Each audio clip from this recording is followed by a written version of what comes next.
faith book, the book of faith, the Word of God, the Bible. Mahabang araw natin ngayon, makatapos marami tayong mga ginawa kaninang umaga sa Hillcrest at ganoon din sa ating mga outreaches ngayong hapon, anniversary ng Malabon International Baptist Church. Ngayong araw na ito, April 27, 48 years. At ngayon naman ay hahandong tayo sa ating FBK sa araw ng linggo na ito ng April 27. At ito yung matatagpuan sa Mateo Kapitulo 13, talatang 44 hanggang 46. Matthew 13, 44 to 46. Hayaan niyong basahin ko sa inyo ang sinasabi rito sa verse 44 ng Mateo Kapitulo 13.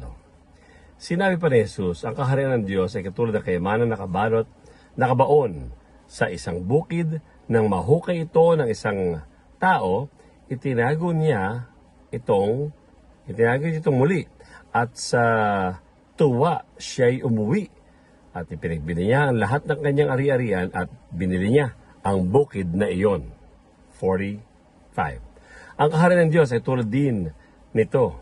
May isang negosyante na naghahanap ng magagandang perlas nang makatagpo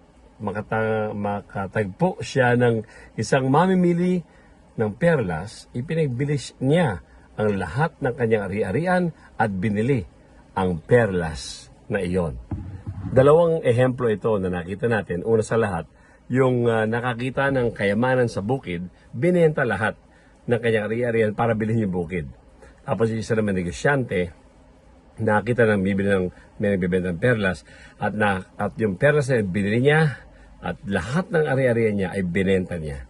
Tungkol ito sa kaharian ng Panginoon, kaharian ng langit, Kingdom of Heaven, na kapag natagpuan ng isang tao, lahat ng bagay na nasa sa iyo ay mababaliwala dahil ang pinakamahalaga sa iyo ngayon ay ang kaharian na lang ng langit. Bakit kanyo? Dahil Super Special Sunday ito. Yan ang ating title ng FBK sa English, Super Special Sunday with FBK. Matthew 13, 44 to 46. Isang talinhaga na binigyan ni Jesus sa mga tao.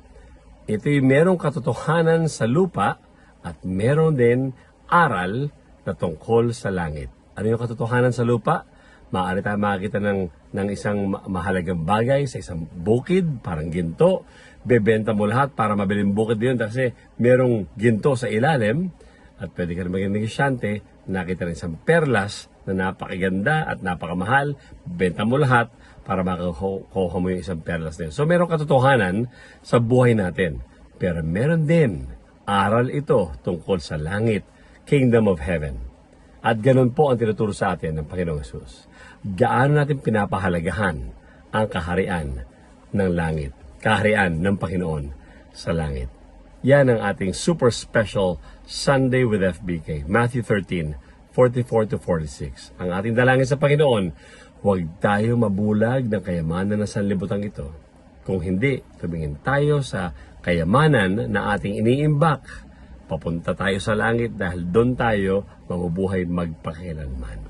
Gabayan tayo ng Panginoon sa buong linggo na karap sa atin at happy anniversary muli sa Hillcrest Family Life Baptist Church sa May 1. Pagpalangin ng Panginoon, magkita muli tayo sa ating FBK Everyday.